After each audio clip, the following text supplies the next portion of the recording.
Frequently, a surgeon has life or death decisions to make, and they must be decisive. So how do they do it? Stay tuned.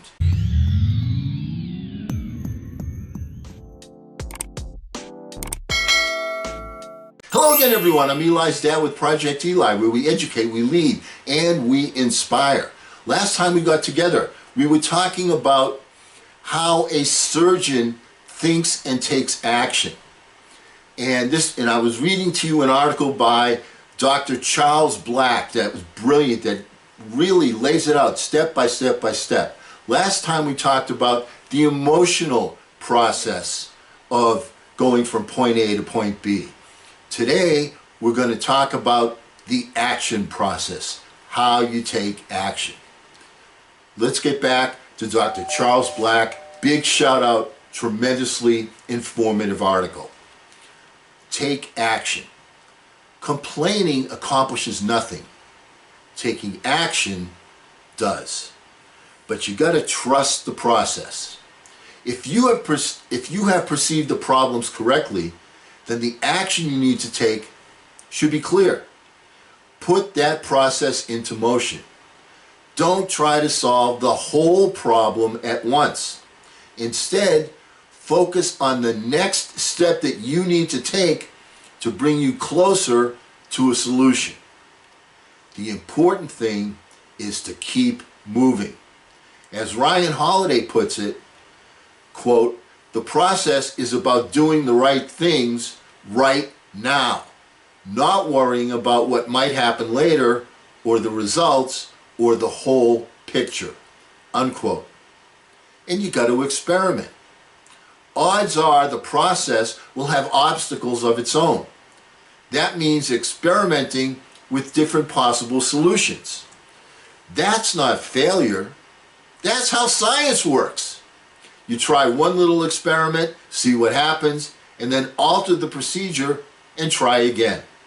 That's why it's smart to proceed in small experiments and frequently check the results. Never see a failed experiment as a failure. Instead, as Henry Ford put it, failure is simply the opportunity to begin again, this time more intelligently. But you have to persist, persist, persist. If it's worth doing, it's going to be hard. If it's never been done before, there's not going to be a roadmap, meaning there'll be some missteps. Never mistake a slip for a failure. It's a bit of a feedback. It's just feedback on which way not to go. The important thing is not that every step taken be perfect. The critical element is to keep taking steps. Never stop. Never give up. Setbacks are the price of commitment. So ante up and keep moving.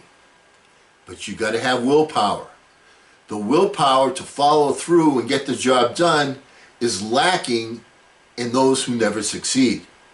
So how do you prepare yourself for the inevitable rough patches that lie ahead? The first thing is you have to anticipate failure. Things are going to go wrong.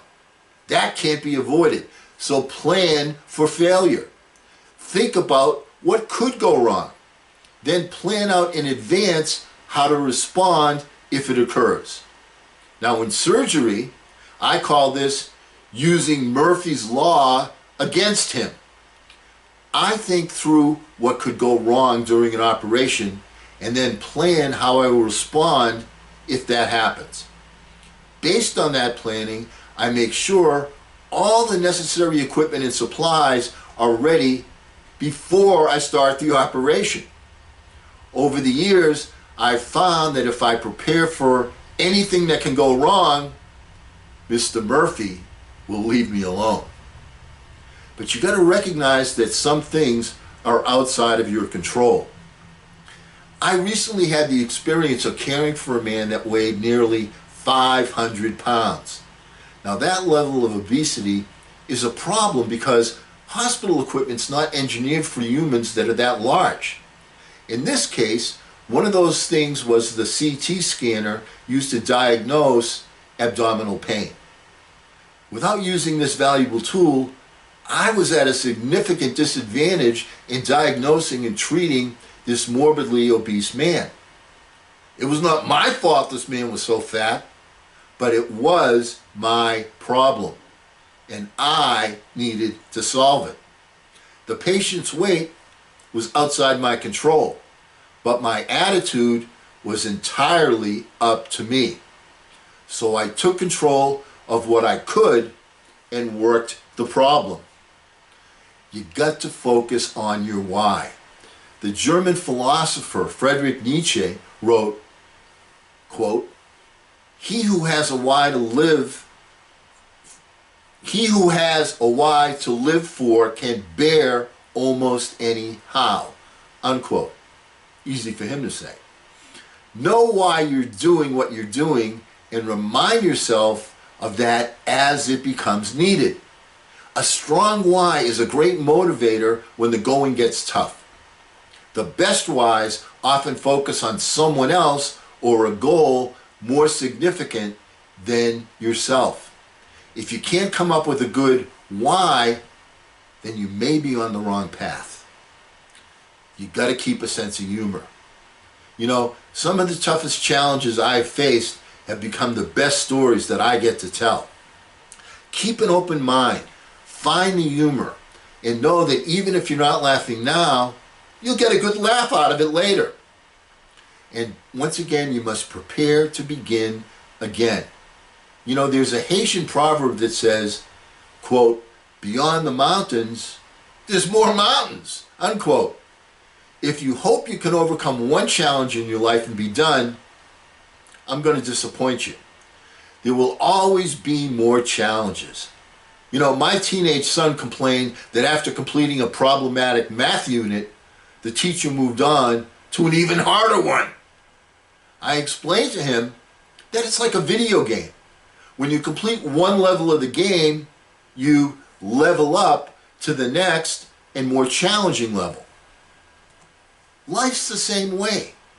Prepare yourself for more and harder challenges. This means you're winning the game. Here's the conclusion. You'll face challenges in life.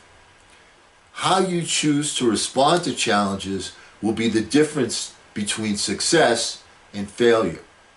You can experience losses along the way, but you haven't failed until you quit trying. So take the time to step back, engage your rational mind to quiet your emotions, and look at the situation objectively. Then reframe your problem as an opportunity and get to work. Trust the process and proceed in little experiments. Chunk it down and measure them. Test the results and make adjustments as it's needed. Expect failure so you won't become discouraged when it happens. And it will happen. Remind yourself why you're doing what you're doing and persist until you reach the end. You know, you're capable of more than you think. Now get busy.